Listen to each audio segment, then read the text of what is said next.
Je viens d'une génération qui a été entraînée à percevoir d'une manière anodine, fantastique et totalement charismatique ce qui aujourd'hui est, sous le pouvoir de la doxa, arbitrairement appelée magie. Les livres, les films, les jeux, d'une manière ou d'une autre, réfèrent ce terme pour désigner une puissance qui fait positivement avancer un protagoniste. Dans le monde réel, on substitue ce mot, on lui donne de nouveaux noms, mais son rôle reste le même. On l'appelle la force, le karma, l'énergie. On balance les terminologies d'une langue à l'autre, mais son essence demeure la même. Une puissance invisible qui se montre éventuellement présente lorsqu'il est temps de gonfler l'ego d'un cathare qui se croit le personnage principal de sa propre vie, le protagonisme de l'histoire du monde. Moi, quand je scrute les manuscrits anciens, ce n'est pas cette puissance positive que je vois, mais une science diabolique, illégale et dépravée, acquise par l'affiliation du diable avec des âmes noyées dans la fierté, égocentrique et imbue d'elles-mêmes. On ne décrit pas de grands sages à barbe ou de chauves en méditation, mais de fanatiques qui adoraient le feu et de présomptueux arrogants en constant déni de leurs erreurs et de leurs torts. Ces hommes, sans Dieu vivant, sans Dieu réel, sans Dieu paternel, dans leurs desseins abominables, travaillent depuis toujours sur ce nouveau monde où l'homme serait reconnu comme son seul et unique maître, n'ayant plus à se frapper la poitrine en reconnaissant sa propre turpitude native. Mea culpa, mea culpa, mea maxima culpa.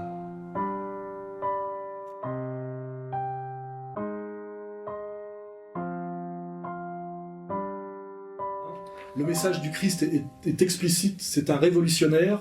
Il est venu pour chasser les marchands du temple, il est venu pour lutter contre ce détournement de la religion de Dieu en religion mammonique. Et aujourd'hui, s'il était présent sur terre, peut-être l'est-il, il serait assis ici à côté de moi. Certains catholiques me reprochent la catholique sans testament, et ils oublient que je suis musulman, et que les musulmans, en islam, on reconnaît les anciennes révélations. On reconnaît bien sûr la Torah, on reconnaît les anciens prophètes, mais ce qu'on dit, c'est que la Torah a été falsifiée. Du sujet, rappelez-nous, s'il vous plaît, ce qu'est le mondialisme. À quand faut-il remonter pour comprendre ce phénomène? Le mondialisme, il a 2000 ans d'âge. C'est le rejet de l'incarnation, c'est-à-dire le refus consistant à ne pas reconnaître que le Christ est le Fils de Dieu incarné, vrai homme et vrai Dieu, cette fameuse union hypostatique. Et le mondialisme, c'est cette bataille permanente pour effacer cette marque. Allah est réputé comme étant le créateur, ça on ne peut pas le nier, mais il est le créateur de tout, y compris du mal, y compris de ce qu'il rejette lui-même. Donc il y a une contradiction interne, je pense que les musulmans sont incapables de résoudre cette question. Soit Allah est un comme il l'affirme, et dans ce cas-là, puisqu'il est et qu'il est un, il est seul à être. Et donc le monde ne peut pas exister. Et c'est pourquoi les sciences n'ont jamais pu se développer en islam, parce que le monde est incompréhensible. Si Allah existe et s'il est un, il est seul à être. Donc le monde est incompréhensible. Donc il y a des contradictions comme ça qui sont inhérentes au discours musulman et qui sont évidemment des problèmes irrésolus. C'est pourquoi d'ailleurs l'islam très tôt a interdit la réflexion philosophique. Alors le gnosticisme, on va le retrouver dans différentes religions, on va le retrouver dans différentes sectes chrétiennes par exemple, du 1er siècle, puisque le gnosticisme se répand tout autour du bassin méditerranéen.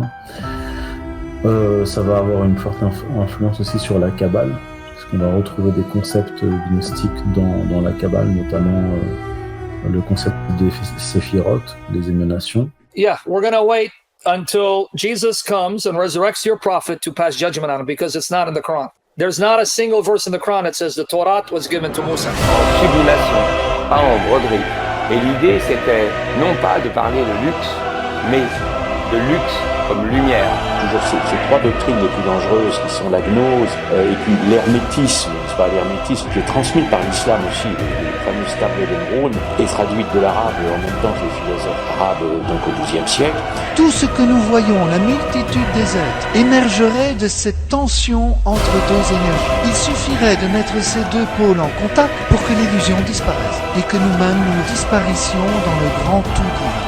Eh bien, nous serions en contact par les pieds avec l'énergie terrestre et par le sommet du crâne avec l'énergie solaire. Et tout le travail du yoga, c'est de faire monter l'énergie de la terre à travers le corps jusqu'au sommet de la tête.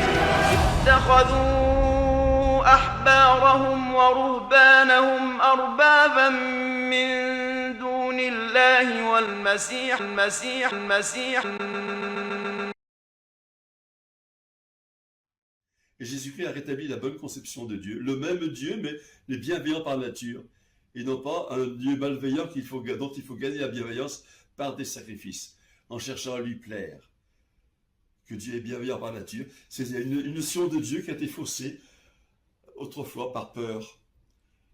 Et Dieu, Jésus-Christ l'a dit, vous n'avez pas peur de Dieu, Dieu il vous aime. Et il veut votre bien. Toujours.